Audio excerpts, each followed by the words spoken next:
Good evening. Welcome to the City of Keystone Heights monthly council meeting, February 3rd, 2025. I appreciate everyone being here tonight with us physically and also online. I'm sitting in a little rare place today. Recently had foot surgery, so hobbling around a little bit. First of all, would like to call the meeting to order. And Mr. Evan Stanley, would you please come give us invocation? Thank you.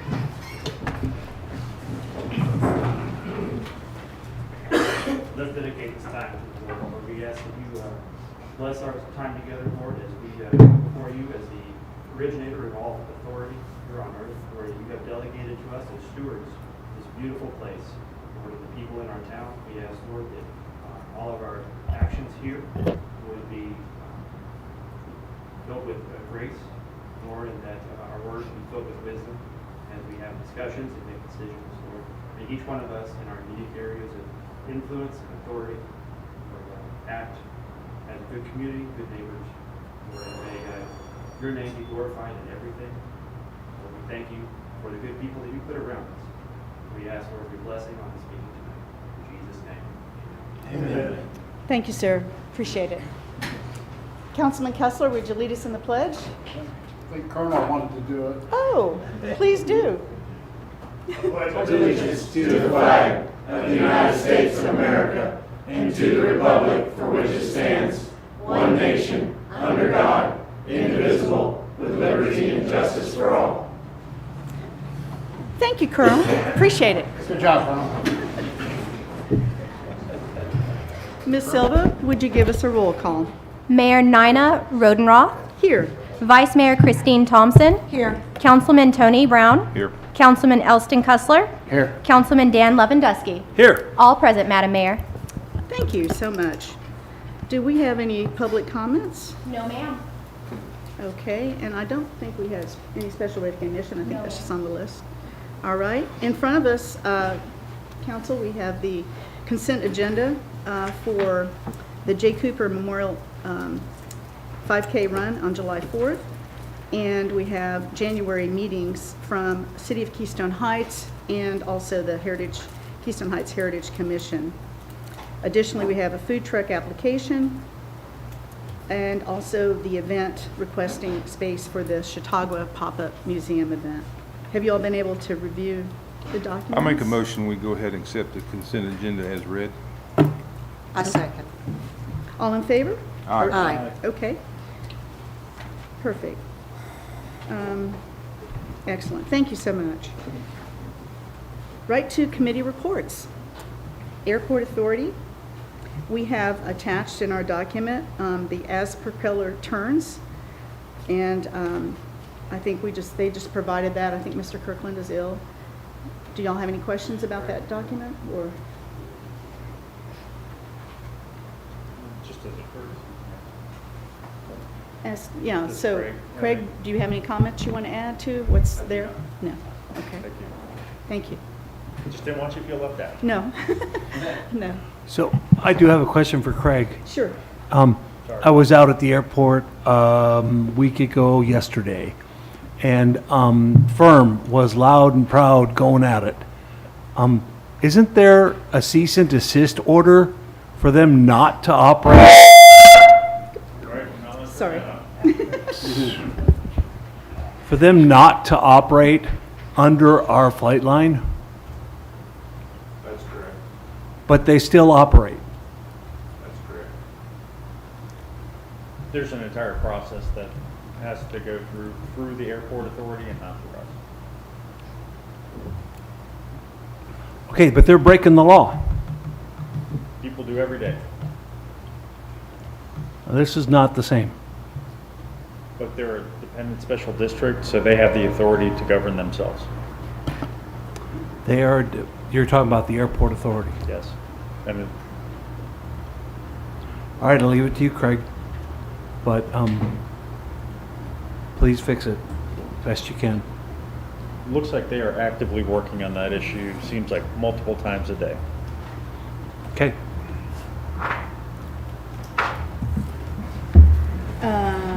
Heritage Commission.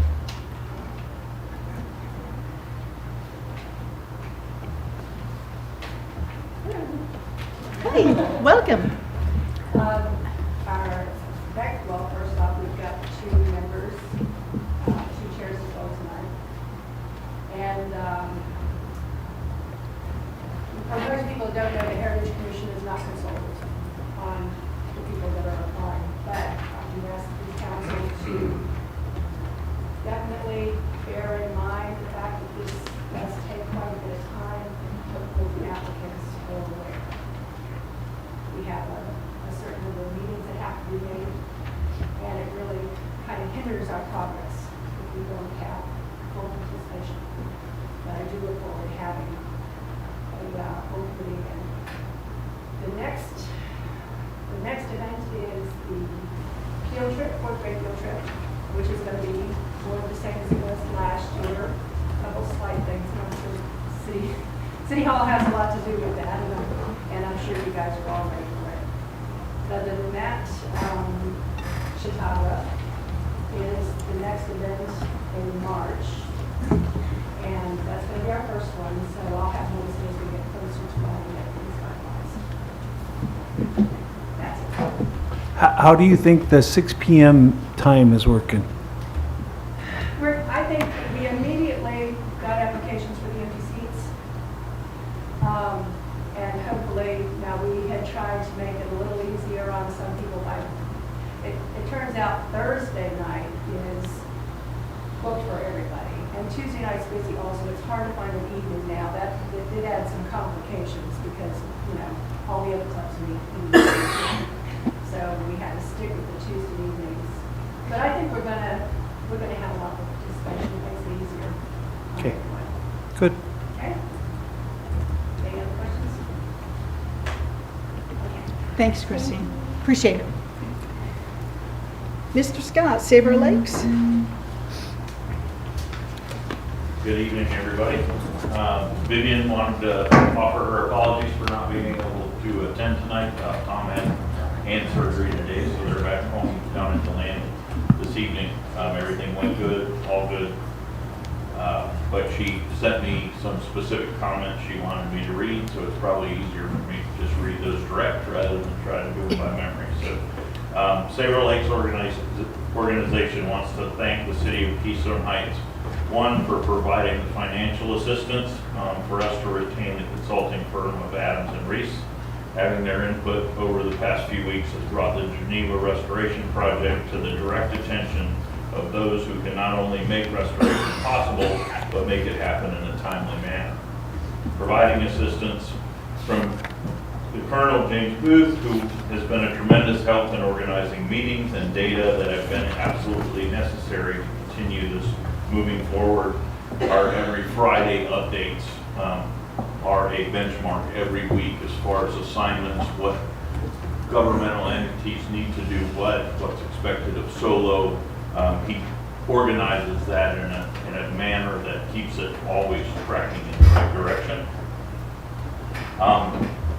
The Colonel was also in charge of getting our January 30th meeting for the Geneva landowners organized. He presented the program. We received many positive comments and emails after the meeting for the content of that presentation and the information it provided the residents.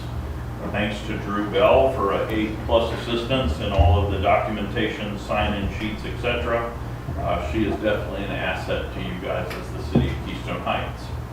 I'd like to thank City Manager Charlie for not only recognizing the need for the Geneva Restoration Project as well as the positive impact it will have on the city of Keystone Heights and surrounding area, but realizing the importance of the support of the city and the positive impact that it has had moving it forward.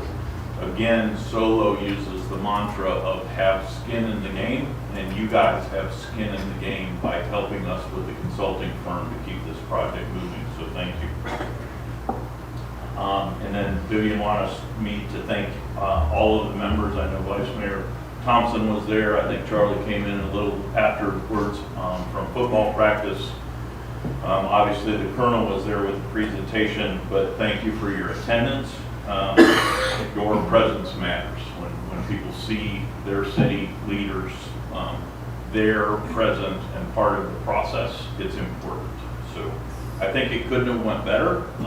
My own feeling, my own feedback from the people that I spoke with individually, we provided them the valuable information that they need to assess their property, how they're going to participate in the restoration, and how it's going to move forward. So we'll continue to update you on a monthly basis as far as how that process goes.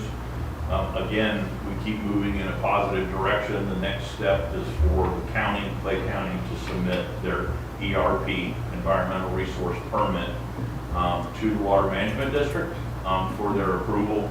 DEP has already given their input to the Water Management District. And the consulting firm that we've hired is working with Clay County in drafting the language for that permit. The things that are necessary for that permit to be approved in a timely manner. So we don't expect, once it's submitted, that there will be much need for back and forth. We're trying to dot I's and cross the T's right at the onset of submitting that application, and that's directly a result from Jeff Littlejohn, Babs, and Reese. If those of you that attended the meeting, and if you didn't and want to watch it, it is available online to review. But he was very spot on. He knows the language, he knows the law, invaluable resource in this process. So again, thank you. Any questions in regards to the Geneva project and Lake Geneva restoration? No? All right. And then my only other addition, fishing pier.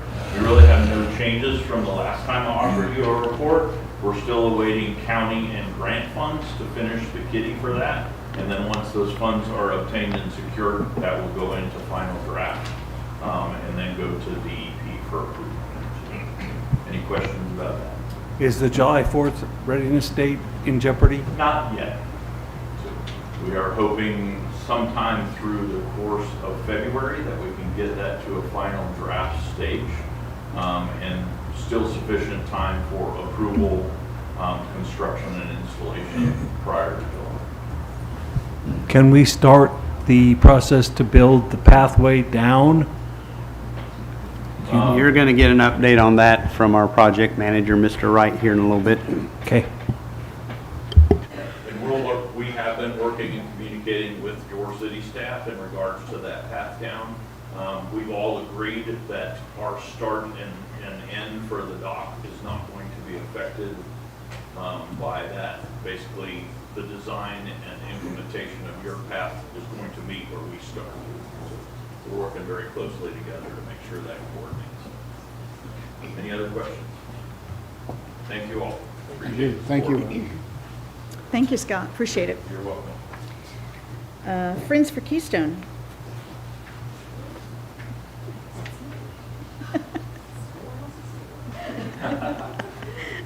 Good evening.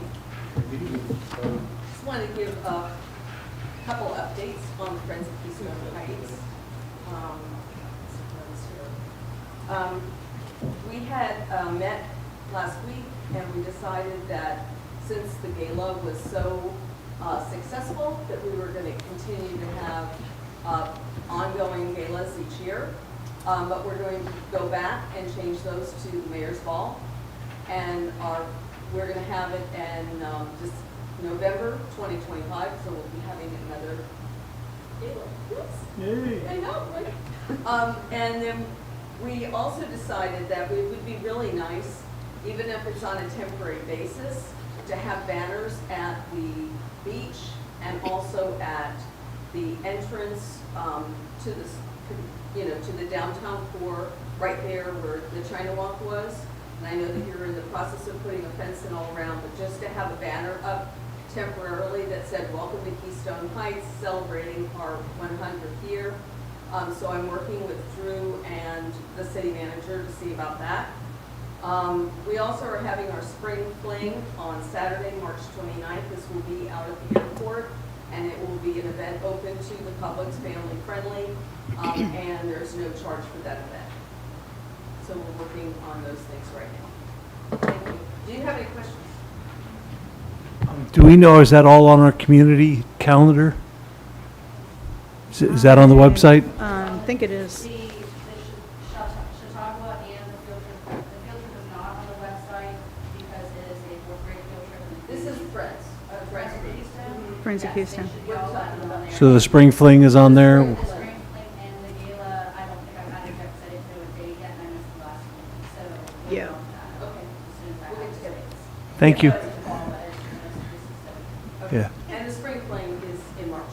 March Right. 29th. And the only thing I wanted to add is, Deidre and I were talking about this, and you also had Green Cove had those nice little flags on their streetlights in town for their 150th, for us to look into. It says 100th celebration for our city for this year, that could be hung on our street post, to look into maybe the cost of doing that, and if we need to reach out to Green Cove to find out their contact or how they did that. I know we had flags in the past for different holidays and stuff, but I think with this year, we need to make sure that people know when they're coming in town, that's what's going on.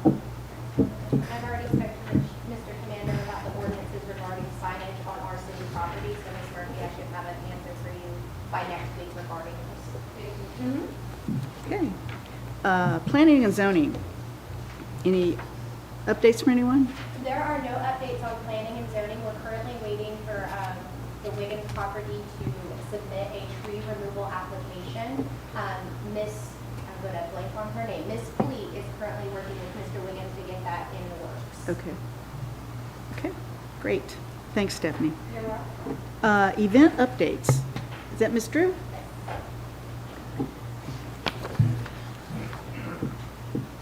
Hello, everybody. So I just want to give a brief overview of some events that are coming up in the year, a little bit of my philosophy on what I'm trying to do. Main thing is where community is key. Okay, sorry about that. You guys know. So where community is key. So volunteer base, we've been trying to build that. We've had some individuals come forward and volunteer, but I did want to reach out to the schools. I have formed some students that know that there's some access to being able to get volunteer hours. I've reached out to the principal of the high school, Lori Burke, hopefully to have a meeting with her shortly to be able to facilitate different kind of resources for different types of volunteering opportunities and mentorship. Advertising, we are advertising on the Facebook page. They're all on the website. I just added a couple more on Facebook today. As events are coming, I'll add more information to it, but they are there.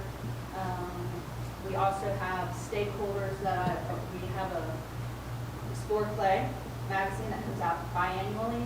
We already have the advertisement in for these all the way through July 4th. The one event that we don't have, I'll talk about as we go forward because it wasn't solidified yet when I did that advertisement.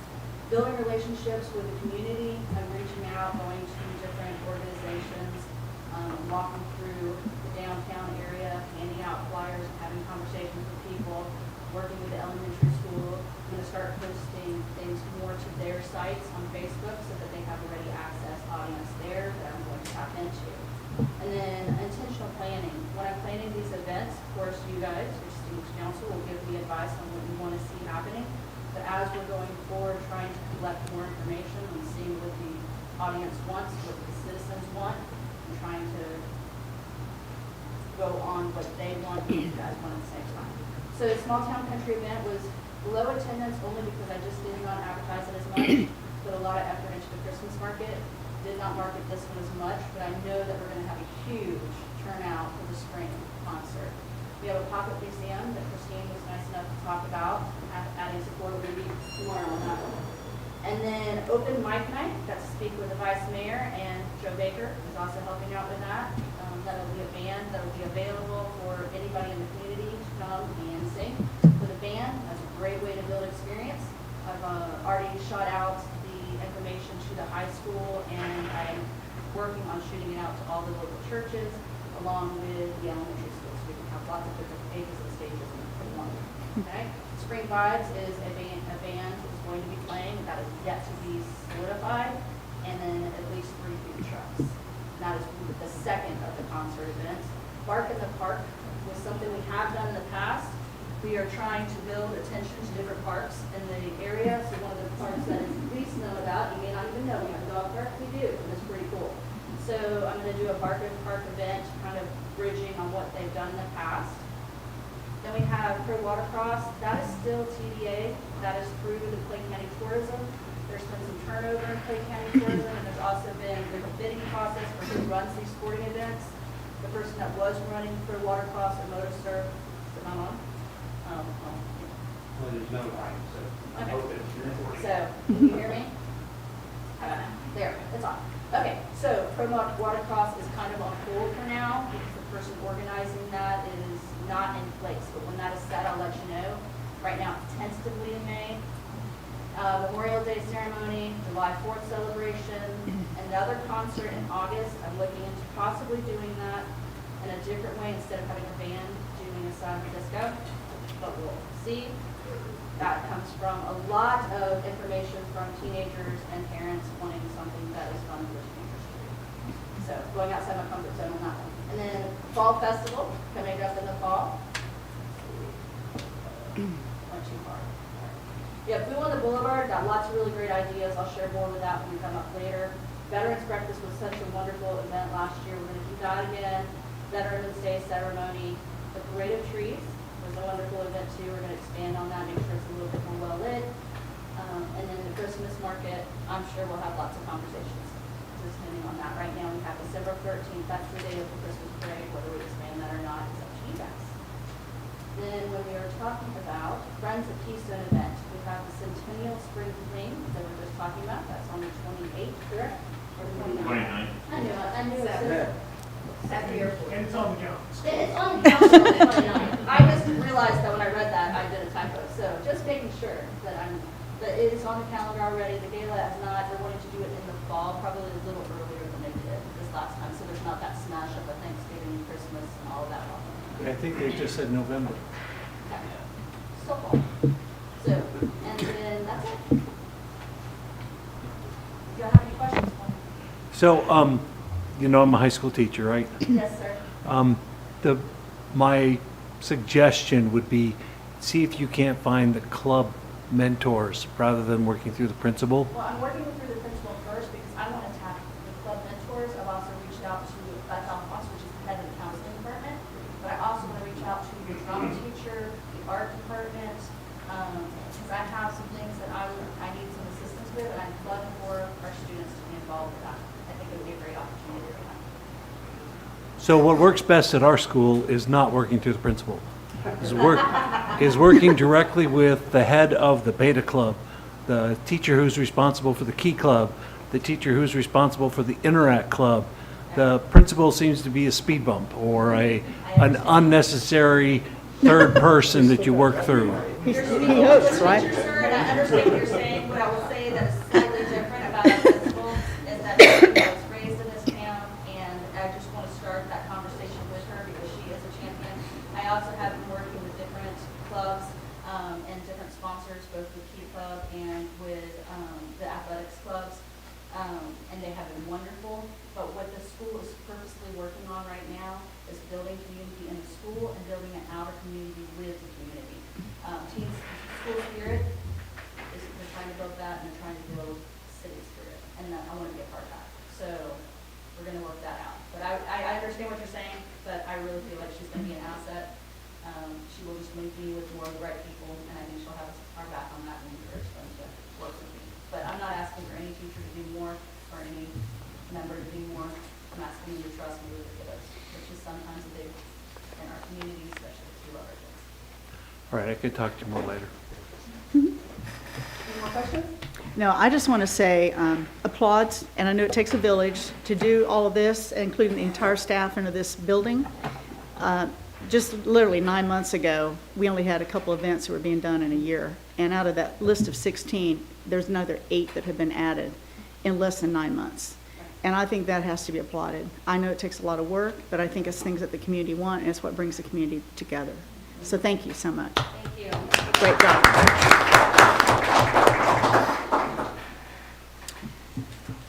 Okay, so next, we have, application renewal for Christine. Do we vote on that? I guess we do, right? So, can I get a motion to approve Ms. Arnold's application for renewal I'll for the make that Heritage motion. Commission? And I'll second. Any comments?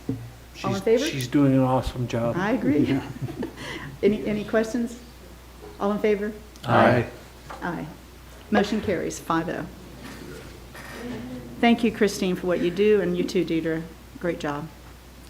Next, we have applications. Right now, I know that Ms. Huff has pulled hers. She has too much going on right now. But we have Mr. Matthew O'Berry, we have Mr. John Silva, we have Samantha Key, and we have Kimberly Willis. So we have 4 applications. We have 2 slots to fill. Correct. So any of the applicants here tonight? I know that Mr. Silva is. Mr. Silva, you want to come up and just introduce yourself? I know everybody knows you, but, you know, just so the outward crowd knows who you are. Thank you for being here tonight. Good evening, everybody. My name is John Silva. The husband of York City Clerk Stephanie Silva. I decided to put an application in for the Heritage Commission because, you know, especially this time, you see a lot of stuff on Facebook. And people complain about things not getting done or events not happening, and I feel like it's a good opportunity to actually volunteer and show people, you know, no matter age, race, whatever, you can do your part, and I hope I get that opportunity. Thank you. Thank you. I appreciate you applying. Mr. O'Berry, are you here? Would you like to say anything? Sure. How are y'all doing tonight? Good. Good.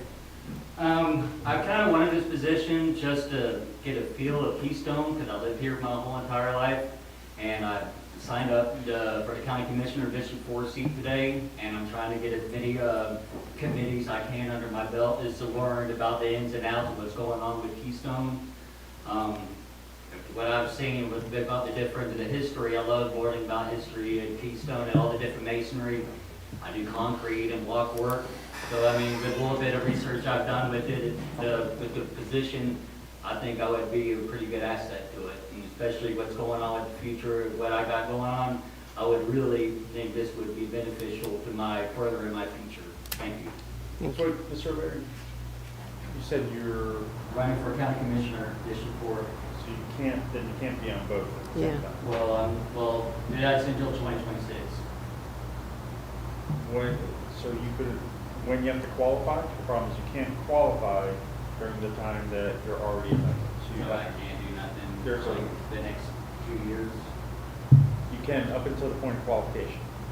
Well, I just gotta get 299 signatures, and then once I get that done, I can come in here and do that. Or you have to resign. So it's a law called the resign to run law. I don't plan on resigning the commissioner seat. I plan on winning that. No, you would have to resign the Heritage Commission. Oh, I would do that if I had to. If I got this, I would resign. So could I still? You can be considered for it, yeah. Just understand that you'd have to resign. I would definitely before you would resign qualify. post if I won county commission. Yes. Not if you win, before you would qualify for it. Okay, I'll resign before I qualify for it. Thank you. Okay. Thank you. Is Ms. Kay or Ms. Willis here tonight? No? Okay, so I guess since we have, 3, 4? Wait, 3, because. Three, I'm sorry, Yeah, three. Joni Huff is not, Right, Joni's not good. So we have 3 candidates. So I guess, should we just do this, we write on the paper what we? No. No, Matthew Can we O'Berry, make John the- Silva, Samantha Kay, and- you're right. I'm sorry. I'm brain dead. No, you're not. You were correct. I'm very sorry about that. Is there You're another correct. one We I have don't 4 have on for my the list? 2 slots. No, So there can be discussion. we got 3. Yes, so any discussion? We got 3, Council? right? We have 4. There's 2 slots, 4 applicants. Hold on a so minute. is Joni Huff one of them? She stepped down. She's not, but there's Matthew She So O'Berry, we have Okay, 4 you got people. it. Okay, Samantha Key, and Kimberly Willis. Okay, okay. I've got an agenda that doesn't have Kimberly on it, and I do not have her application. Everybody should have had a single sheet of paper at your hearing. That's the one that I don't have. Oh, no, wait a minute. Oh, it's the one I don't have, or I don't even see here. Matthew Bryan, John Silver, Samantha Kay, that's the 3. Who's the 4th? Kimberly Willis. Kimberly Willis. Okay, this is the And most this- updated agenda. And I'd like to see her application. You just take mine? No, this is yours here. Oh, that was mine, okay. Yeah. Can I look at your computer? Yeah. Thank you. So this changed since Friday. That was done on Friday morning.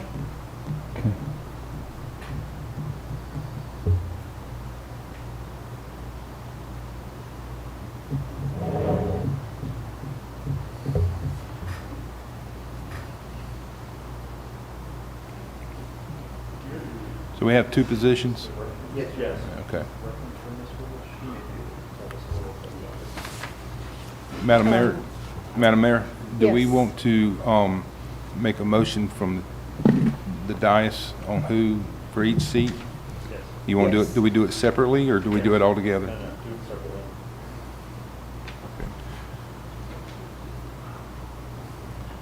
I'll make the motion to appoint John Silva to I'll the second the Heritage motion. Commission. I'll second the motion. All in favor? Aye. Aye. Aye. Motion carries. And I'll make a motion for Kimberly Willis. I'll second the motion. All in favor? Aye. Aye. Aye. Did you vote? Aye. You good? Okay. So we have Mr. John Silva and Miss Kimberly Willis will be the next members of the Heritage Commission. And I do appreciate everyone that has applied. Stay close to the Heritage Commission. They're growing and they're doing lots and lots of things. At least minimally be a volunteer. You get to see everything that happens on the inside without having to have the commitment of being there physically, except when they actually need something with an event. But I encourage you to at least volunteer and then gain your experience with working with them. It's a great group. Yes, ma'am. Could you remind them of the associate group? I do know there's an associate group. Correct. So yeah, the way they work it with their volunteers, it's called an associate group, and they, get you to fill out a form, that's your address, email, et cetera, contact info.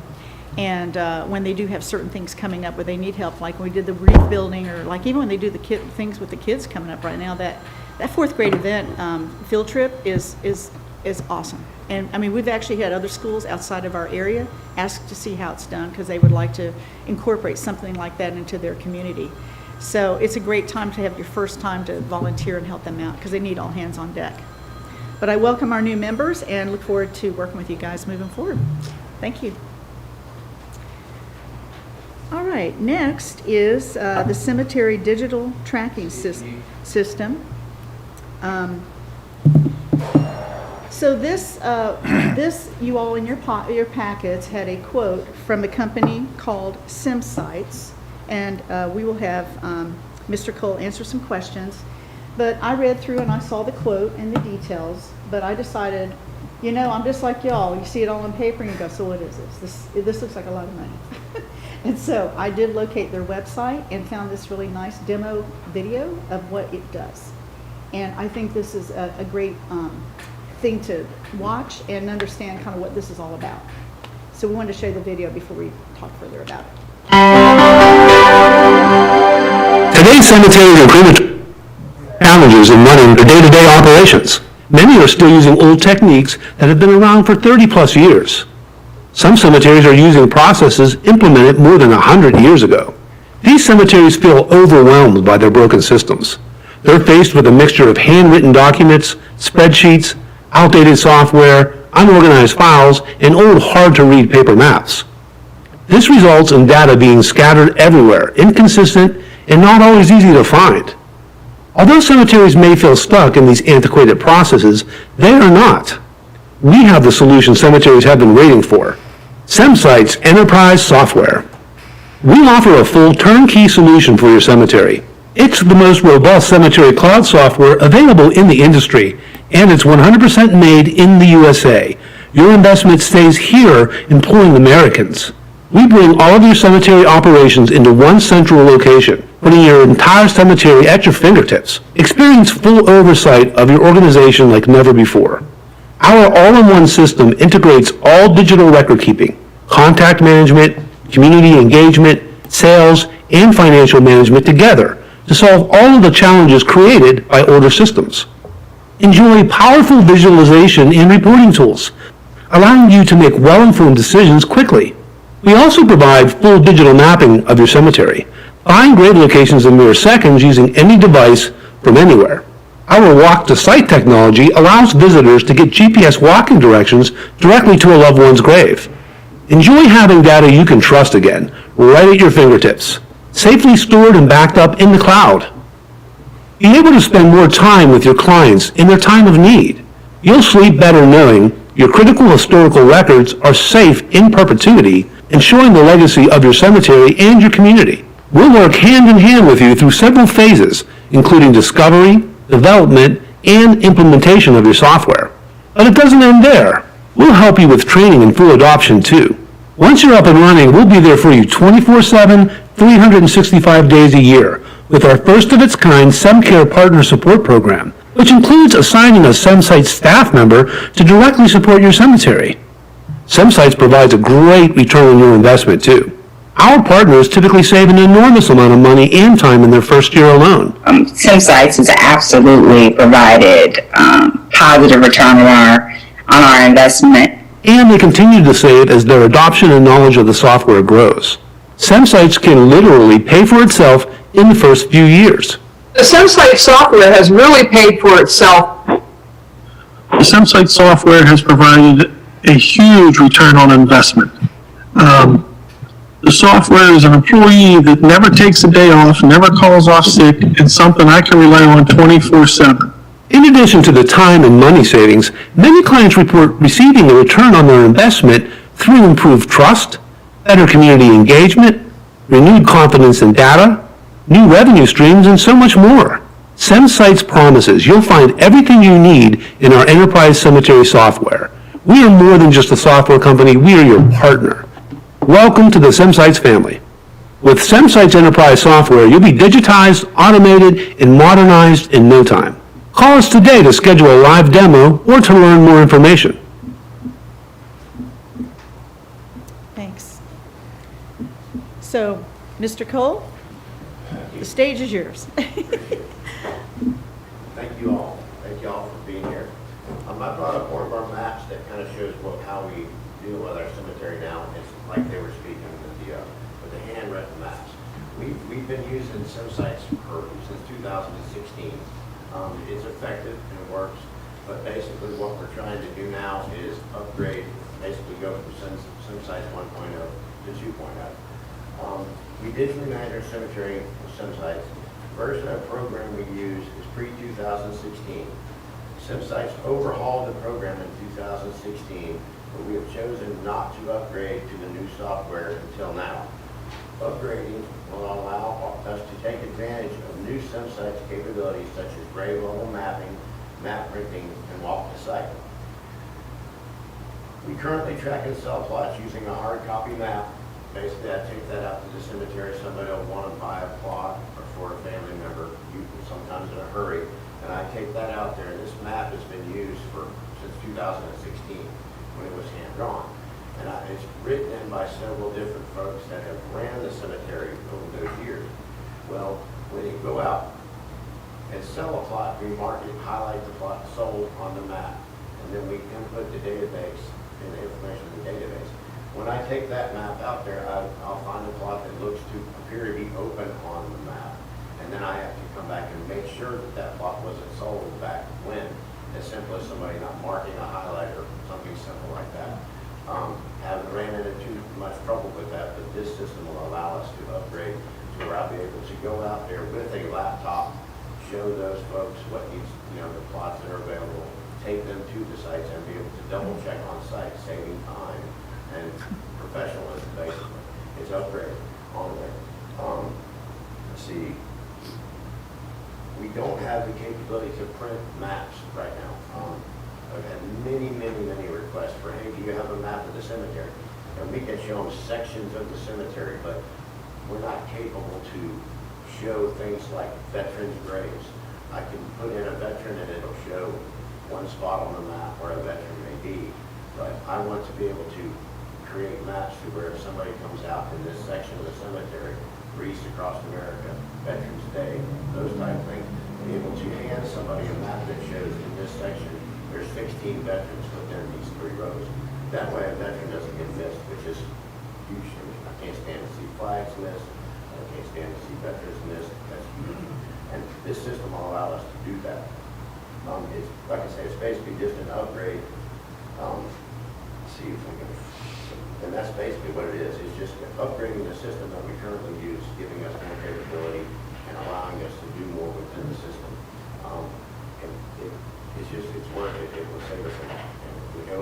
the ability for folks to go out there with their phone and do a barcode or something maybe set out there with, Matthew Cole is buried in this section, and be able to use their phone and direct them by arrow to where that grave is. Instead of me getting called when I'm doing code enforcement or doing something else to go meet somebody to show them where a certain specific grave is. I've been doing a good job with it, but lots of times you're bouncing around, going all over the place. You may be in the middle of trying to cut trees, you may be in the middle of doing code enforcement. But when somebody needs to buy a clock because somebody passed away, that's important. It's comforting to them to be able, I've lost my brother, so I know how it is. But when you go, you want to get something done, the stress level of somebody trying to buy a clock, get a burial permit, and do all that, that eases it for them, and they can just get that done and be done with it and go on to the next step in their grief. So that's basically what this is. And just asking for approval to upgrade and basically keep it. They've been a great company. Every time I've called, they've been there to help. They constantly send me up emails asking how things are going and how you improve things. And that's not something I've been thinking for a while, is being able to upgrade the mapping to what's more. It's 2025. We've got to get with the program as far as it goes to mapping on that. What this is.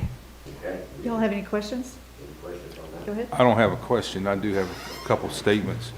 I was fortunate to be on this council when I first got on, when we took over the cemetery. And it was scary. They did the best they could, and you got part of what we had to deal with. We had a book, and the gentleman that took care of our cemetery, Mr. Futch, we called it his Bible because it was big and it had everything in there that you wanted to see or needed. And when we went to this program several years ago, it was an eye-opener. I mean, it helped. Being one that I've been out there marking graves in the storms for people and helping out.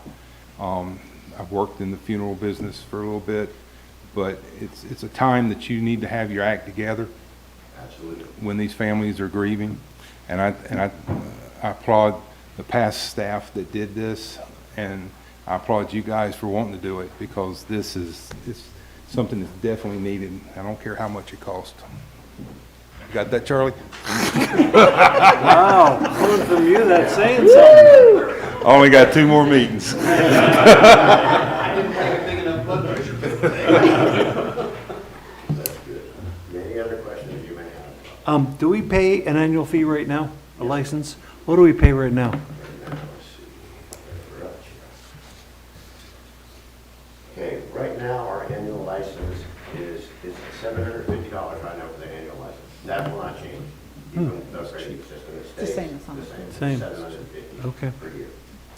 It'd be a one-time cost for the upgrade to where we can get the very local mapping. Well, until they have their next version that they come out with. Yes, sir. Yes, well, I mean, That's this, everything. even with that though, that I'm sure they will do that, but this will give us the ability, like with that map, you can see it's a paper map, and you saw in the video, they showed, they'll be able to put our entire system into there, where I can scroll over to this section and see who's in there. Understand. And it'll also give me the opportunity in the future to go out. There are a lot of graves out there that are veteran graves that aren't documented in our system as veterans, because the only way we know that they're veterans is when they come in to do a burial permit.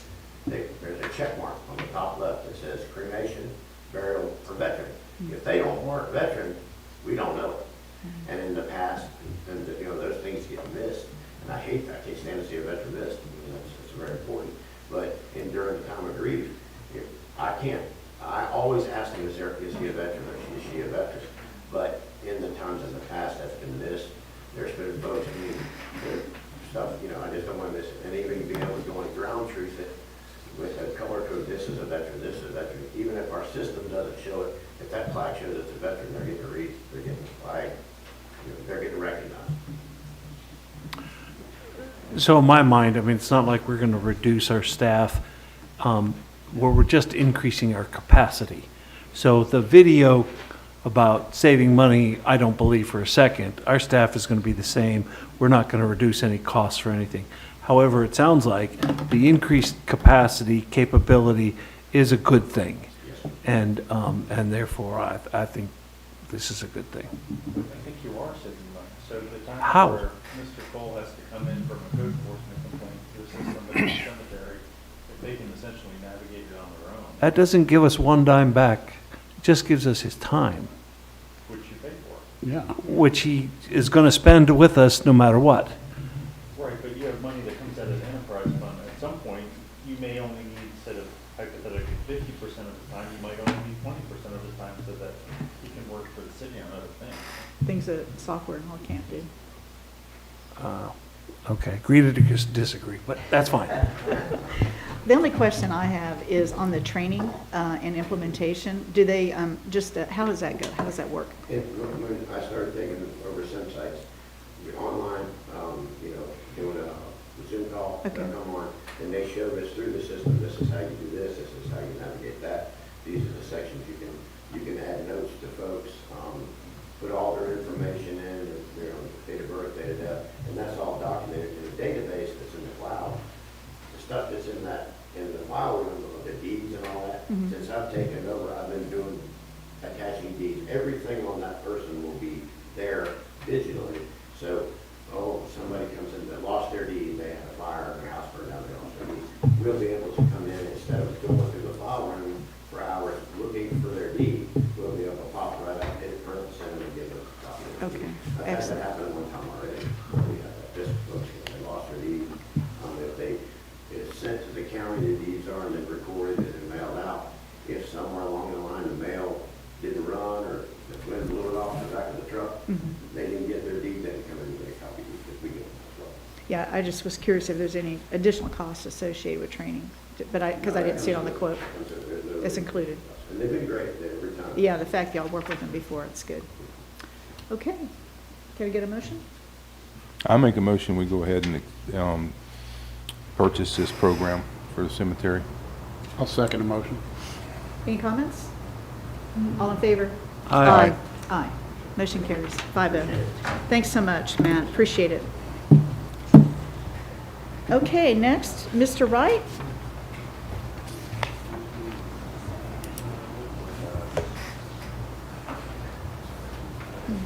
Good evening, Council. Good evening. Mr. Brown, I'll speak to you directly since you're ready to spend some money. So I want to talk to you for a few minutes about the IC&E's proposal to design our fishing pier for us. So essentially, it should be in your backup packet, but essentially what that is an ADA compliant ramp to go from the parking at Keystone Beach all the way down to the wooden structure we have that crosses the spillway, and also from the other side of the spillway to where the fishing pier will tie in essentially to the fishing pier. So IEC&E has given us a quote for $54,000 for the engineering services to be able to design that walkway, that ADA walkway to the fishing pier. You said $54,000? Yeah. That's just to design it? Now, I will tell you, Charlie and I have spoken, and we are looking, I would ask maybe for a not to exceed. We are looking at maybe some other options to take the entrance wherever from the start of that fishing pier, maybe a different point than where we start from right now with the walkway that kind of goes like this. Yeah. Maybe it's a different point that we start from. We're looking at different options for that to try to reduce the cost on that. So what's there now, of course, was put in there in the 90s. That's unacceptable now with, okay, all right. So you're looking at, so we're looking at taking that completely out and redoing We're it? using what we can of it to try to tie it into existing, but for the most part, most of it will have to be removed. So are you looking at the wooden bridge? Is that the one? Could be some portions of wooden bridge, could be some portions of concrete.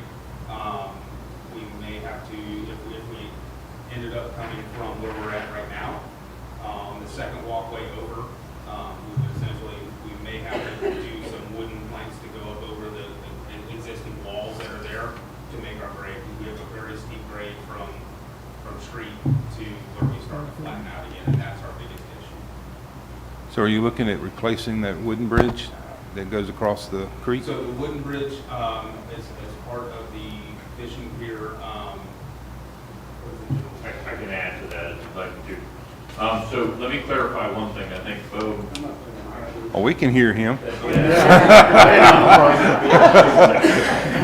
want to clarify one thing. Bo, I think, misspoke in the fact that he said this also involved the design of the fishing pier, and so this is purely $54,000 to design your path Right. to get to the fishing pier. I get that. I got that. And so that we will solo in our funds for the fishing pier take care of the design costs for the pier. So I think what you're asking was the pier, the walk, the gangplank that goes over the spillway. Is that what you were asking? No, the one that's already there, the wooden, Yes. the wooden one, that's what we're talking about? So one of the contractors that we've been involved with in the design process or the tentative design will make replacing that wooden structure across the spillway part of our fishing pier Okay, project. that's what I'm getting So you guys at. do not 'Cause need that to thing's old. incur- That's correct. And so you do not need to incur costs to upgrade the crossing across the spillway. We will Okay. make that part of the fishing pier project. Gotcha. Yeah, so if I misspoke, our obligation is from the top of where Keystone Beach, where the parking area is, to the spillway, and on the opposite side of the spillway to the fishing pier itself. Okay. So what are you asking? I wanted to present this to you after the excitement with proposed expenditures last month, that you have enough money in your budget to do it, you have enough money allocated towards engineering to do it, that you've already passed. But I just didn't feel it prudent to kind of rush this design to meet this self-imposed 4th of July deadline if there wasn't an appetite for spending the money, because the $54,000 for design, I don't know that we've actually got a good estimate on total construction cost. You also approved, here's Charlie's thinking, this is Charlie's thinking, I didn't go to engineering school, okay? But you live with one. Right. Married an architect, raised by one. So, the other two companies that you approved in your request for qualifications, we don't have all their documents yet to bring them back before you, but if we slow this down and look at their cost per item, there may be a way to save a little money. And the other discussion I've had with Mr. Wright and Colonel Booth and ICE is possibly putting a couple of ADA compliant parking spaces down there. I really don't like driving around down there, but to get from there to the bridge would be another option. So if you guys want us to figure this out, give me a do not exceed design cost of, say, $60,000 and we'll truck along. And if you want me to bring you back some other options, once we get these other two engineering firms back to you, for really, you've already approved them, but we don't have their bid sheets and their insurance and all that. But those are two choices, and you guys can decide. If you want me to step on the gas, you have the money, I can do that. If you don't, then we can come up with a couple more cost-effective options. Oh, are you waving at me? Yes, sir. I'm waving at the mayor. Charlie, we had a conversation the other day, and I'm just saying about, I have heartburn about putting parking down at the beach. Even as a kid, watching people drive down in there is scary. I've driven fire trucks, I've driven rescue units down there, and it's scary because you cannot control a human being. And when you have, and nothing against people that are handicapped, that have to have a wheelchair or whatever, if we design and build them a ramp, I would rather take more parking out of the parking lot in the beach for handicap and make it more accessible for them to go down the new ramp than park cars down there where you're taking. I would rather spend whatever we talked about the other day to do it that way instead of putting cars down there, because you can't take back a life. And if somebody was to get backed over or something, I have a problem with that. And I've seen it come close many a times down there at that beach over the years. So, and it's no, And there may be some other options with like some fencing or split rail fencing even to kind of separate those two. I don't know. It's just, you know, things that we're kind of diving into to try to see what's our most cost effective scenario. We want to keep everybody safe, obviously. right. So- But, also, obviously, what's the most cost effective? Yeah, so you've got like 70 grand in your current year's budget approved for engineering, and you've got $919,000 last total in your CIP funds between your CIP checking and your CDs. So at some point in the near future, we'll have to talk some prioritization, but what was the swag on this? Three to five. Yeah, so, I mean, you got the money to do that, but you don't have the money to do that and two other things that size. So, 3 to 5 for putting parking down at the beach. no, sir. Or So 300,000 to 500,000 was the initial estimate from IC&E to be able to pull concrete from the parking lot where that's existing and make it to how we kind of have it now, but ADA compliant, as we're talking about. Does that make sense? for the sidewalk, Yeah. the ramp and all that, 500. Yeah, 300 to 500. That doesn't include paving or a parking area for handicap? No, that parking area was an option to see, okay, can we, is it more cost effective to do it that way? So as it was written, it is from where we enter the beach right now, the second gate from the right. And essentially using a similar method to get down to where it is now, to the spillover ramp and then across the spillover ramp. So that would be $300,000 to $500,000 is what IC&E is telling me is a cost. Do we have to have this? I mean, $500,000 for a sidewalk? Do we have to have this? Well, you're currently not ADA compliant. Nobody's come after you for it. If you start touching anything that deals with ADA, like this building's not ADA compliant, okay? But if we move a wall and start making improvements, then we got to bring the whole thing up to ADA compliance. So what if we do nothing and we just let people walk down there on the grass and do we have to spend $500,000? You don't, nobody's forcing us with an ADA compliance suit or something like that. I'm not even going to speculate on what would trigger that, but what you're doing is the people that are handicapped, for lack of a better term, mobility challenged, they're not, they don't have a way to get to the end of the new fishing pier that I'm aware of. So I just ask again, is there a legal requirement that we spend this money? No. What the city manager's talking about is if there's substantial improvement to a building or an area, those things trigger ADA compliance. But for something that's been there for the past 50, 75 years, there's not an obligation to go out and affirmatively change those things. It's just direction from what the council wants to do. We got a comment over there? Save our lakes. Yes. So, I think to your question, one of the goals of Save Our Lakes and building the fishing pier was building an ADA compliant fishing pier. The reason for that is several things. It updates a location in the county. We're looking for support through grant processes, and if we can show in that grant that we're creating an ADA compliant addition to that, it's important. You look at Alachua County and I believe we could contact Clay County, they're mandated to make a certain percentage of their parks ADA compliant. Alachua County's been very good about that. You go in any of their city parks and there's new playground equipment and things that allow a child in a wheelchair to participate in that process. Save Our Lakes, in proposing this fishing pier, wanted that ADA compliance because it's important we as a community make that accessible to everybody. And so, do you have to have an ADA compliant path to our ADA compliant fishing pier? No, you do not. It won't be listed as an ADA compliant fishing pier, although it's going to be built that way.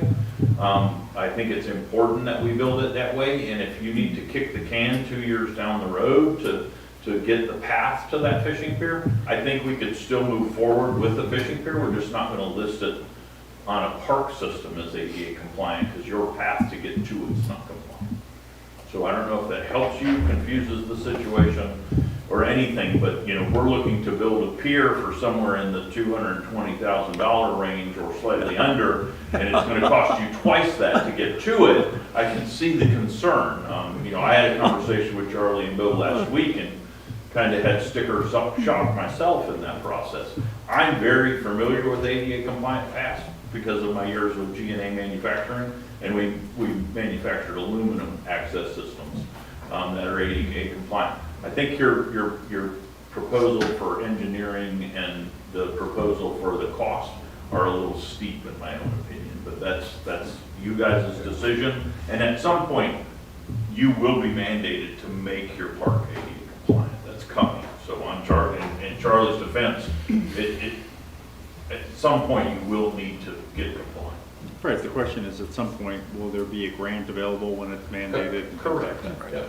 And right now, one of my other clients indicated in a meeting I was in last week that the cost to build a 5-foot wide sidewalk is roughly $275 a linear foot. So the prices you're talking about are not beyond what's normal out there. I believe concrete is currently about $220 a yard versus it used to be like 87. So, you know, inflation has hit all aspects of construction. 1,037 people a day moving into the state of Florida inflates those costs because the demand is very, very high. I just feel like we were told $25,000 to help build the pier, and that was our cost. And now our cost is going to be $354,000 to $554,000. I have real problems with that. Massive inflation. I mean, that's 20 times what we thought this was going to be when we started. Wow. But correct me, Bo, if I'm wrong, what we're talking about now is something on our end, not on the pier end. That's correct. And, No, but all we were asked was to contribute 25,000. That's what the first, that was what we were asked to contribute. but now we're being asked to look into making it available for people that are on walkers, wheelchairs, people getting our age, that, you know, need a little help to get there. He's not wrong. Watch me get up from this chair. He's not wrong. But, I mean, back in 2016, I believe, when I became mayor, one of the biggest things was this park back here. And I wanted to see it concreted and have it where you can have the kids, because we got kids in our elementary school and high school that are in wheelchairs. And I wanted them to be able to experience swinging. And they make those things that you can hook the wheelchair up and swing. Unfortunately, we didn't get a grant to do that, but because it is costly. But it's my thing is, and I did almost see Charlie fall out of his seat the other day.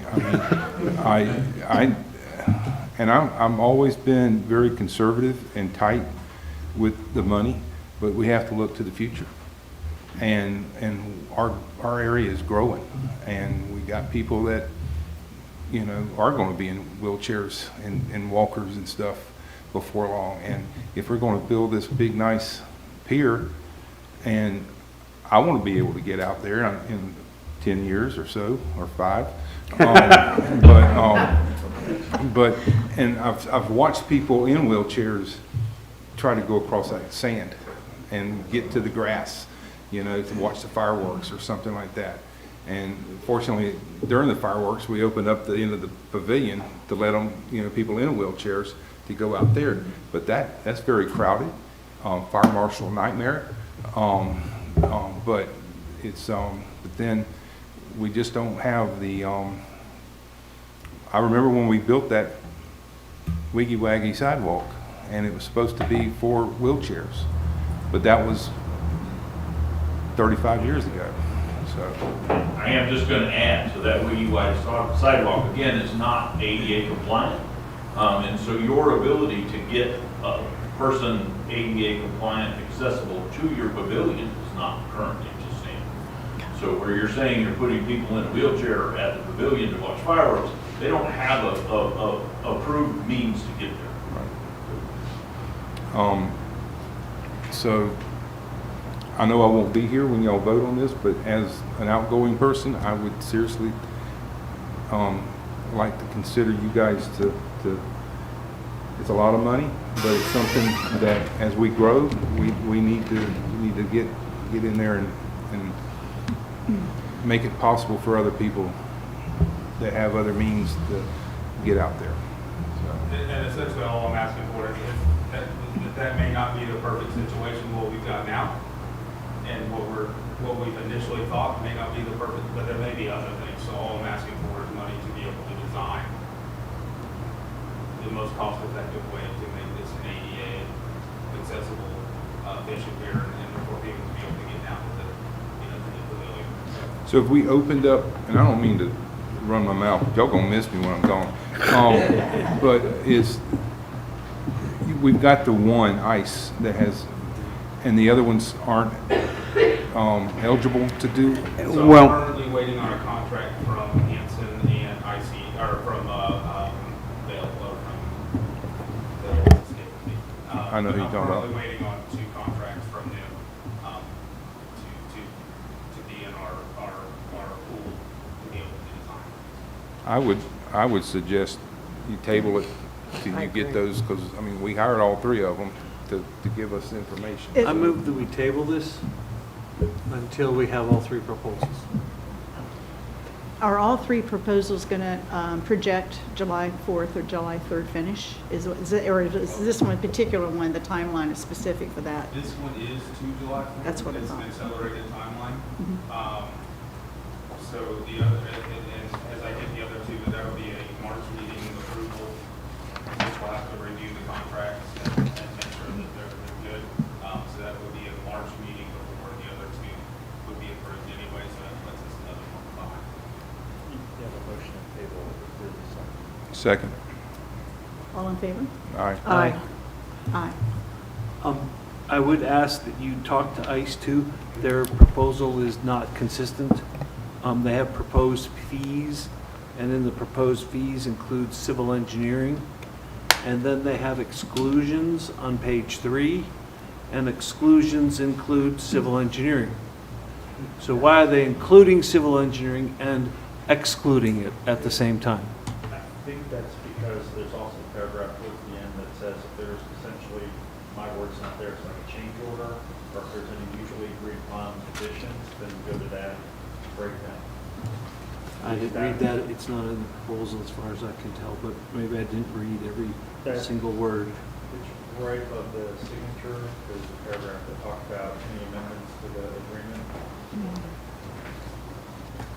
If additional services are needed, both parties shall mutually agree on the scope, schedule, and fee in the amendment to the agreement. I just thought that was, I mean, I interpret that, I mean, that was what those additional fees were for. Yeah, then you could say that about everything. You could say, well, architectural services are included and they're excluded. You could say that about everything. So why civil engineering? Why is that one thing?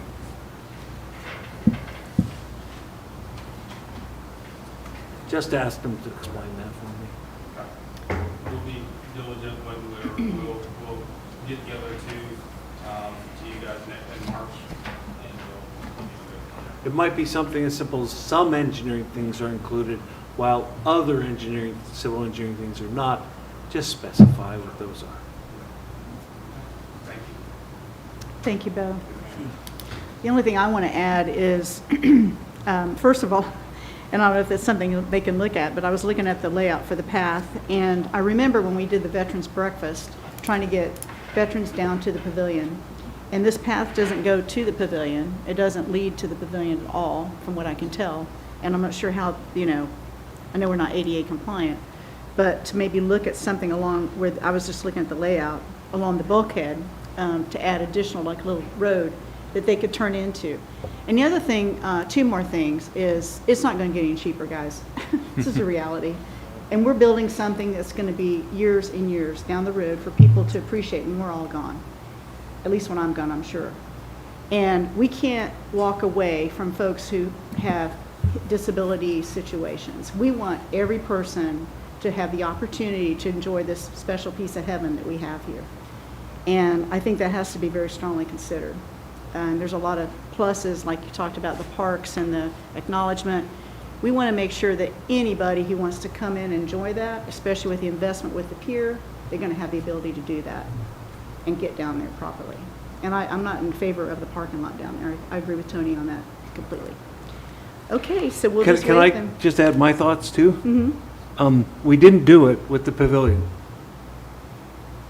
So there's no precedent. We don't have to do it for this. And if we had a comprehensive plan that had this in it, and the citizens agreed that this was a priority, then I would agree with that. But if we don't have a comprehensive plan, and we don't have citizens who are saying that this is a priority, I think our $500,000 might be useful in much more better, oh, that's terrible English, much more better. But I think we need citizen input. This is $500,000. And if I know construction projects, it's not going to stop at $500,000. It's going to be even more than that. I think we have a citizen who'd like to say something. Hi, actually, I've been writing for the Save the Lakes. Jen, can you go to the microphone, hon? They can't hear you when online. Thank you. I'm Jen. I work for the Lake Area Monitor as a freelance reporter, so I've been reporting and I have been putting down on the newspaper that we are building it for ADA. So the citizens are aware about it. Okay. Well, that certainly Solo's been doing that. Yes, we have. Okay. All right. Thank you all. Next is for city clerk evaluation date. And by this meeting, all 5 of us were to submit our performance appraisal or review to Mr. Commando. Did everyone take care of that as of today? Mine's on my desk, I forgot it. I'm not finished with mine. Well, I you started guys, it, I'm it's been just a not month. It's been a month. You're right. I should have done it. You're right. I failed. She's gonna be like So the what do we school do? teacher, she's gonna scold us. Mr. Commando, what do we do?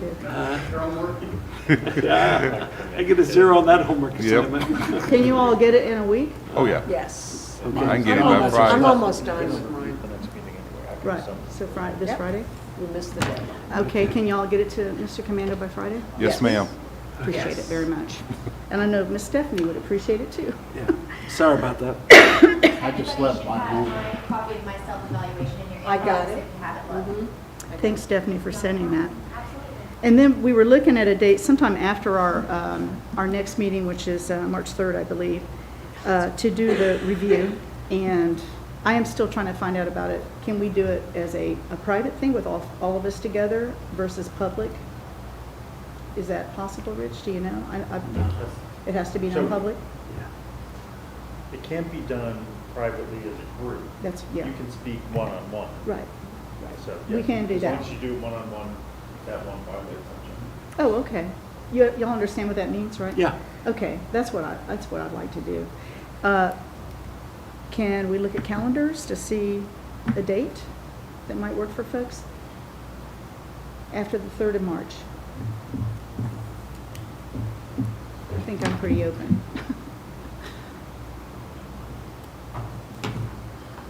Did you say the 3rd? After the 3rd, that's our next council meeting. So after that point in time, then we would get together with Ms. Silva and do I her. have open availability, not that it really matters, I will make myself available to you, but I do have open availability all the week of the 3rd and the 10th. No scheduled appointments or anything as of yet. For all 3 weeks, actually, the 3rd, the 10th, and the 17th, I see nothing in my schedule that's going to pull me away from the office. Are we gonna do it in the morning time, evening time? Whatever is where, I'm pretty flexible. You can do it at a time you arrange with the parking lot. Absolutely. Yes. I'll make myself available to y'all, and just let me know what is convenient for you guys. 18th of March, 10:30? Perfect. 18th of March, 10:30. I'm good. March. That's my time with her. You set up your time.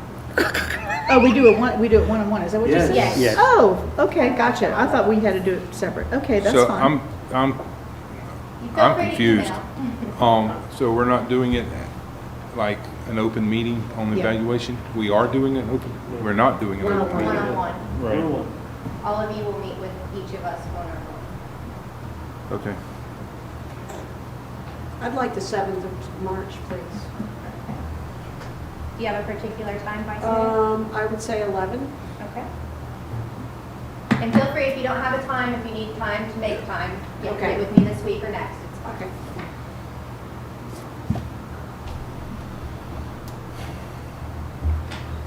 Speedy? You have a, I'll contact her, we'll come by with Molly. okay.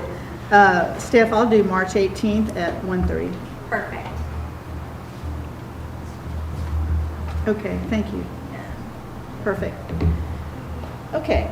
The next is Mr. Van Zant's performance review, and in the packet, you have the copy of the evaluation, just same kind of process we just did with Stephanie. Complete it, and then have that sent to Mr. Commando by March 3rd.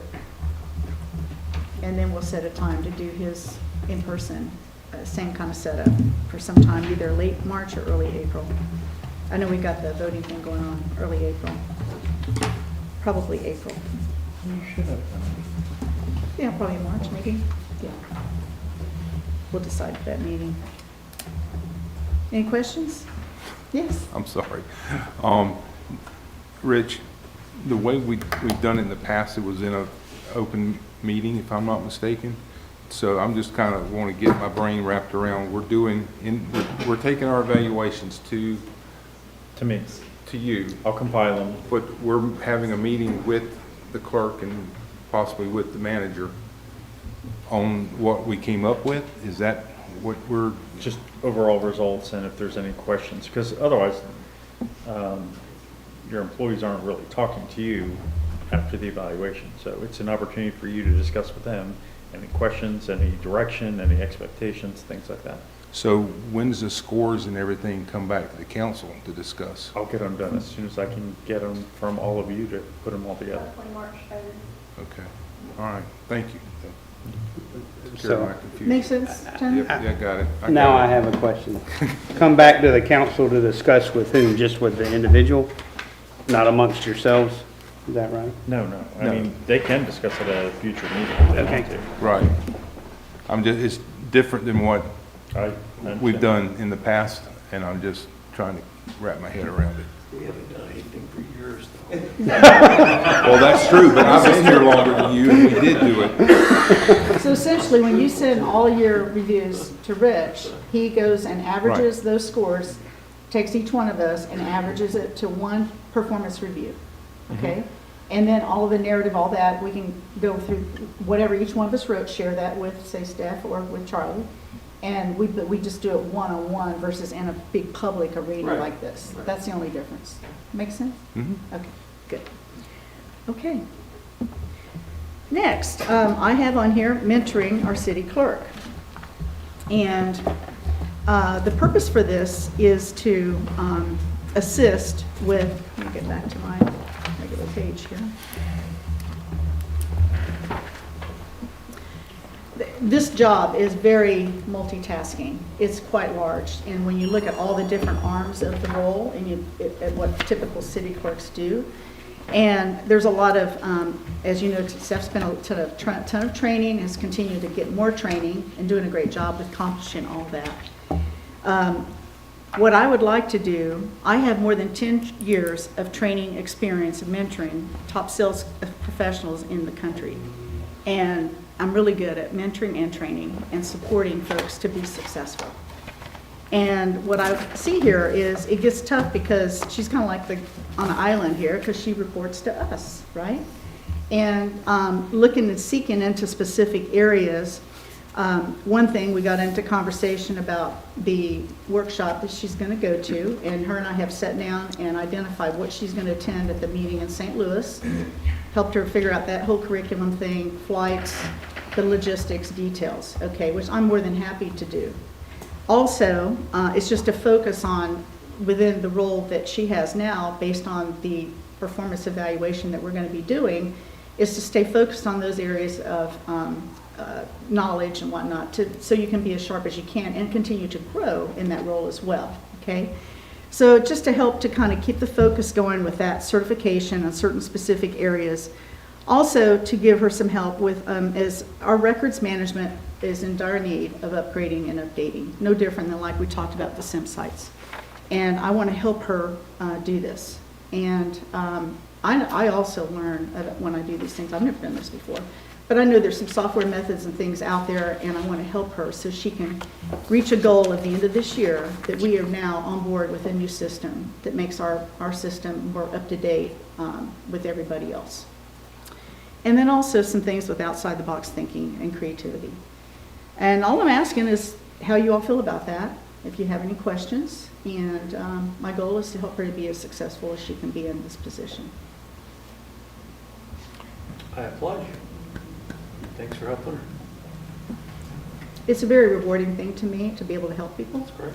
And, you know, I need help too sometimes, you know. We all need help. We all do. I mean, I reach out to other mayors all the time and say, hey, how do you do this, you know? Right. And, but I just want to do that, and Stephanie and I have talked about it, and I think she feels good about it.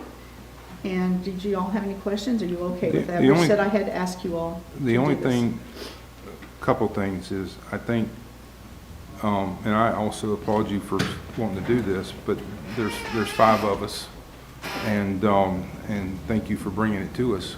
But I still think we need to find her a city clerk, either a retired city clerk.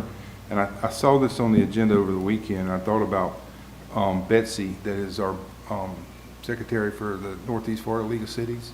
She was the clerk for Palaca. Why I haven't thought about asking her, she might be one. You do your part, and then with somebody else that's been a city clerk and understands the city clerk stuff, because she was city clerk of Palaca for a long time. And I mean, if Stephanie and council's all right, I'd be more than happy to email her tomorrow and see if she might be able to spend a couple of days. You do your stuff that you do, that you're experiencing doing, and then maybe Betsy or whoever as a clerk can help on the clerk side. Mm-hmm. Because I would disagree with that direction. Okay. Just to speak on that, I sent a request to the FACC, the Florida Association of City Clerks, months ago, asking for them to assign me a mentor. Mm-hmm. December 18th, they emailed me back letting me know that they're having trouble locating a mentor based And that's on what sad. they do. That's It is sad. So And I I do knew that. I appreciate knew about any this. help. I just wanted you guys to know that That is I've very been sad. trying to get that. But it's you know, just- so here's the thing, not all city clerks are equal either in what they do and their responsibility, okay? And so to me, we have local city clerks right here down the road that we can also reach out to. Right. But it's like these big project things that I want to help give her some support. And I don't disagree with going and hanging out with somebody for the day and learning what they do, and I think that's appropriate for our setting. You know, I don't know what kind of city Betsy was in, or any of them. I know I had a mayor that was going to mentor me too that never reached out. So it happens, but I'm looking at the moment now and what is the best for our community and for Stephanie. So that's why I'm And asking. I tried the appropriate channels, so phone Yeah, she calls, did. emails, I all saw the that, I'm request. for it. So, y'all are good with that? Do they need a vote? Yeah. I think consensus is okay for this. Okay. And we'll keep you guys updated. I mean, you know. That's great. Okay, excellent. Yeah, I'm interested. I'm kind of interested about this data stuff. Okay, next is the canvassing board. And Stephanie, you're going to cover that? I'm so sorry. I'm here typing up all the minutes from what we just talked about. The canvassing board. So with us having a runoff, we actually have to form a canvassing board, but by charter, the mayor will be one seat. Your city clerk will be another. We will need one citizen to be selected. The most important thing for the citizen to realize is that you will be on call for 6 years. So saying, you know, in year 5, if something happens, there's a discrepancy, you would be called back. There's a possibility. Has it happened? I don't know, Mr. Commando. No, if they step down, we just appoint someone else. It's a rarity, and then we would need to select one alternate. I have actually never seen this done. This is my first election with a runoff. So I'm going to lean on. Do what? Contested election, I think. It's not a runoff. Runoff, I'm sorry, and contested. A contested seat. So how do we go about selecting the citizen? I've never. One of the five of you can recommend somebody? I got one right now. Tony, will you know? Okay. And he's sitting right here if he can do it. Mr. Stanley, you're here all the time. And I know where you work and you cannot And serve after as tonight, an he's elected never official. coming back. But I applaud you for being here at our meetings and stuff, and if you would accept it, it's not hard, I've done it.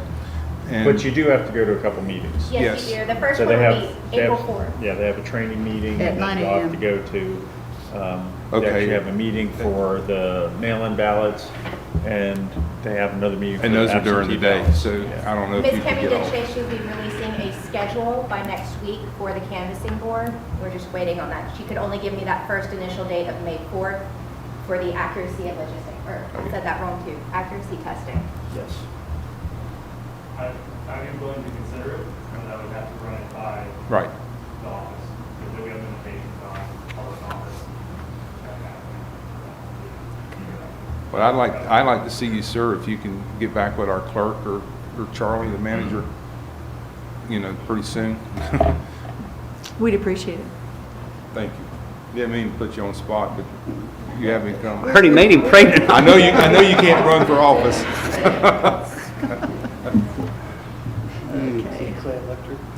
Okay. Is there anybody else willing to serve as an alternate? So you need an alternate from the board generally.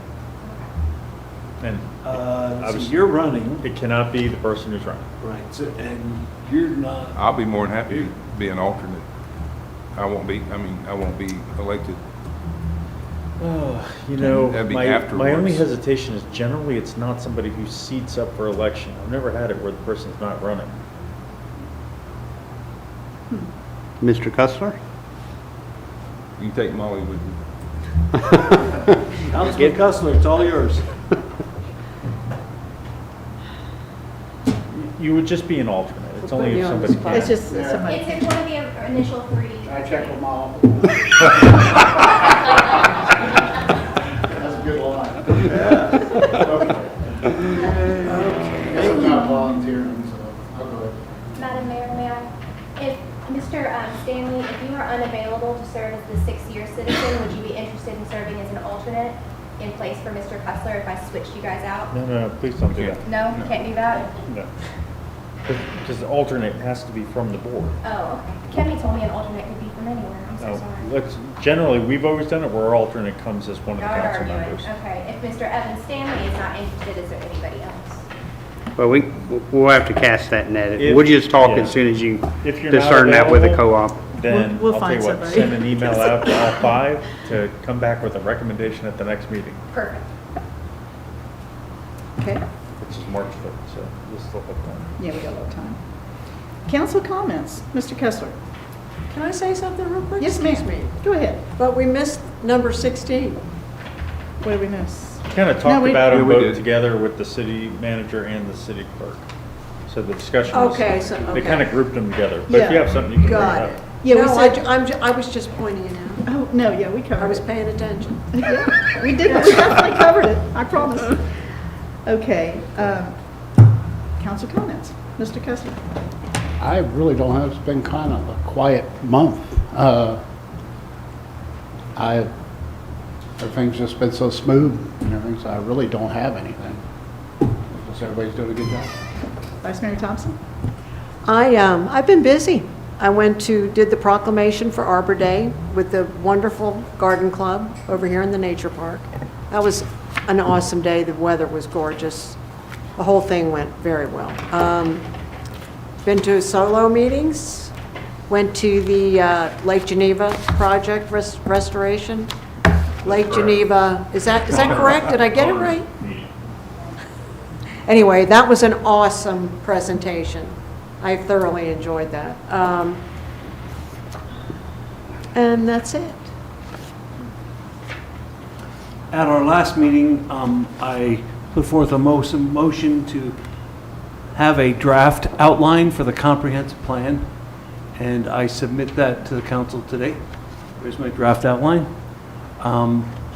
At the next meeting in March, I also asked at our January meeting that we have a vote about the golf course.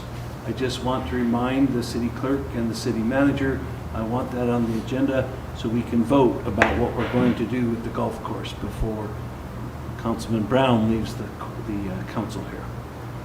I might be on vacation next month. Don't you dare. Could I have a one-on-one with you at your convenience in the next week or two? That's a good idea. And brief you up on where I think we are with that? Okay. Thank you. Also, I met with Mr. Booth, and we talked about the comprehensive plan. And it appears that our city planner has expertise and can help us with the comprehensive plan. The one thing I will make you aware of is that she charges us $175 an hour. And so it is not, we need to plan this. We don't need her to sit through a 2-hour council meeting if she's going to give us a 5-minute presentation. We need to make sure we use her time well, and we do what we can do and let her do what she's best at, so that we can make our money go the longest, produce the most. And so I would like to have that on the March agenda about what's our plan forward, and do we all agree to use the city planner to help us with the comprehensive plan? I really want to go forward with this. Have Ms. Fleet, she's coming to the third, and I believe you have an email scheduling a pre-meeting Okay. in a couple weeks if you're available. Okay, and if she's at our March 3rd meeting, I'd like her first on the agenda, so that we don't waste her time and we don't waste our city money. I'm glad to have an expert. I just want to be good with our city money. And How we what you, spend it. what you described is a good approach. If you already have ideas and kind of conceptual language, that's much more efficient way to go than to be brainstorming with her Yes, back and forth. Exactly. And hopefully, we'll have by then our meeting done with the strategic plan, and I don't know when their delivery will be, but they're supposed to give us a hard copy plan after our workshop. And so that's supposed to take place with the 17th and 18th? or something? 20th and 21st of February. Oh, okay. 20th in the afternoon and 21st in the morning. Okay. February. So I think we had discussed roughly like 2 to 6 and then like 9 to 1. Okay. Probably we won't have the finished product within a week after our workshop, maybe, but we'll just do the best we can then when we might want to push her back until we get that strategic plan in our hands. And can we make sure we advertise to the people? Make sure it's, that they can participate on February 20th and 21st to help us have inputs to the strategic plan. We're not dumb people up here, but we certainly don't know everything about this town. And so any help that citizens want to give us is welcome. That's all I got. Mr. Brown? I don't have much to say other than reality finally hit last week that I'm leaving. A lot of people kept waiting and seeing if I was going to run, and I stuck to my guns. And it's time for a new ideas and somebody else keep this seat warm for almost 2 hours. But I will say next month I will have my farewell, bye-bye, adios amigos stuff prepared, but not tonight. So that's all I got. Thank you. With him saying that, with Tony saying that, and leaving, I want to welcome Mr. Ryan Knight as our next citizen. He's going to take over in seat 1. Councilmember-elect. Councilmember-elect. Yeah, thank you so much. Thanks for being here. Yeah. I look forward to working with you. It's been pretty quiet for me too. Of course, we've had, what, 2 meetings in 1 month, so it's got a little crazy. I attended the Clay County State of the Union meeting back on January 15th. And it was kind of neat the way they did it this time. They had the 4 mayors up there with Ms. Condon in the middle, county commissioner, and we each gave updates on specific questions that they had posed to each of us, unique to our city. So I got to share with them some updates about the Black Creek project, where things are going with that, or what our ultimate goals are.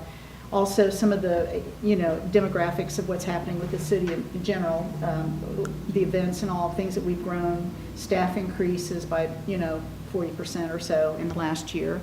And then also, the corner. Everybody wants to know about the corner.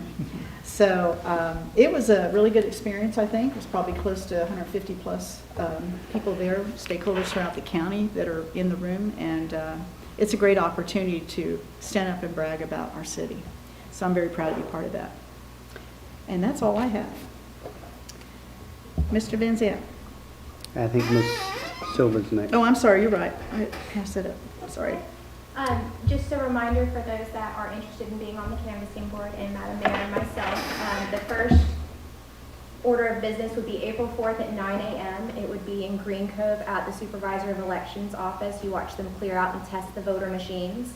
So it's a pretty neat process. So I hear it will be my first time seeing that. So again, once we verify who's all on that board, your very first assignment will be April 4th at 9 a.m.